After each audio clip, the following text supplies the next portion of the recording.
Hace poco más de un siglo, la producción de bienes manufacturados y de materia prima en el mundo post-revolución industrial obligaba a sus trabajadores a realizar jornadas laborales extensas. La mayoría de las veces, 2/3 del día eran ocupados en el tránsito por la fábrica o el campo.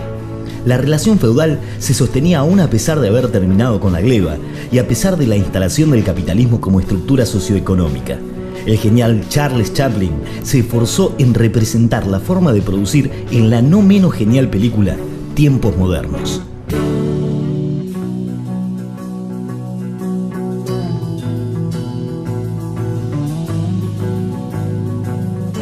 Hacia la década de 1880, una serie de agrupaciones sindicales estadounidenses establecieron que debían luchar en pos de una jornada de trabajo de 8 horas por turno, con el fin de repartir el resto del día en descanso y ocio de manera equitativa.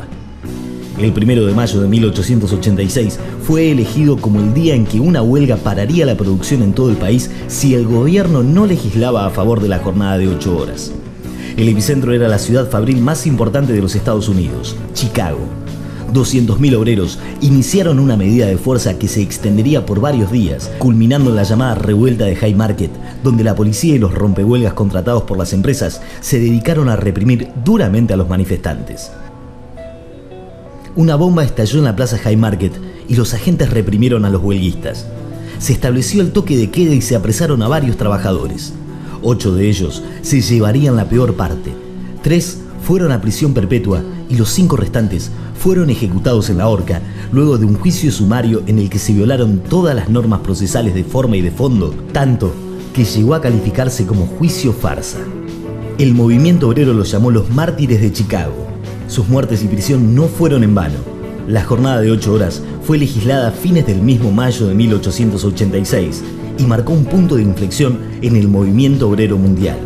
Los derechos de los trabajadores debían ser defendidos e impulsados por los propios trabajadores.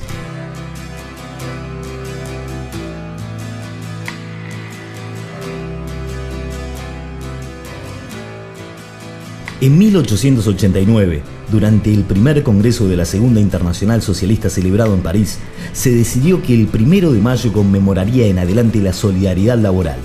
Desde entonces, la mayoría de los países del mundo, especialmente aquellos de pasado o presente socialista, celebran ese día a sus trabajadores. Paradójica y significativamente, el 1 de mayo no se celebra en Estados Unidos ni en Canadá como Día del Trabajo, sino como Día de la Ley. En esos países se otorgó a los trabajadores el primer lunes de septiembre, un día sin referente histórico ni connotación política, para celebrar su día. En nuestro país, la historia del movimiento obrero está ligada directamente a la inmigración. Cientos de miles de personas provenientes de Europa traían sus brazos para trabajar y sus mentes para idear. Las ideas socialistas o anarquistas ingresaban a los talleres, las fábricas, el campo, la política y la cultura argentinas. Como ejemplo concreto, vale destacar que un par de clubes de fútbol nacieron bajo el semblante de estas ideologías. El hoy Club Argentino Juniors nació bajo el nombre de Mártires de Chicago. Chacarita Juniors se fundó en una biblioteca anarquista. Newell's Old Boys eligió el negro y el rojo de las banderas ácratas. En 1890, alrededor de 2.000 trabajadores argentinos celebraron su día por primera vez en un mitin en La Recoleta. Su recompensa fue, ni más ni menos, que perder su jornal por faltar al trabajo.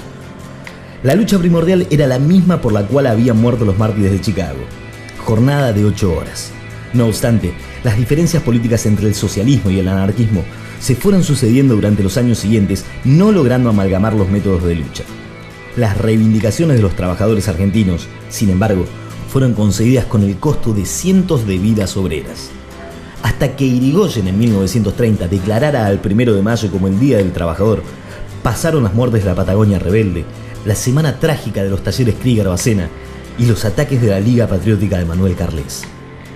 La rebeldía del movimiento obrero argentino se aplacó con la llegada de Juan Domingo Perón al poder. El 1 de mayo tomó un cariz distinto, de festejo y ya no de lucha. El programa de festejo fue en esos años más o menos similar. Comenzaba con un discurso del secretario general de la CGT, otro de Evita, y culminaba con la palabra de Perón. Luego se presentaban números artísticos en los que intervenían figuras populares como Hugo del Carril, Antonio Tormo o los hermanos Ábalos, y tras un gran desfile de carrozas se realizaba la elección de la Reina del Trabajo.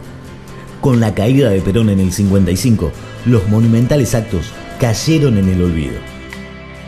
El significado del Día del Trabajador se sostiene aún en nuestros días, consagrando la figura de todos los que de un modo u otro ponemos nuestro esfuerzo para construir una mejor sociedad. Porque trabajar no solo implica producir, sino también crear, enseñar, alimentar, progresar. Por eso, debemos festejar nuestro día además de reflexionar sobre el rol que tenemos en la sociedad.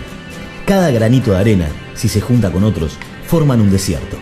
Que nuestro granito de arena sirva entonces para construir un mejor mañana. ¡Feliz Día de los Trabajadores!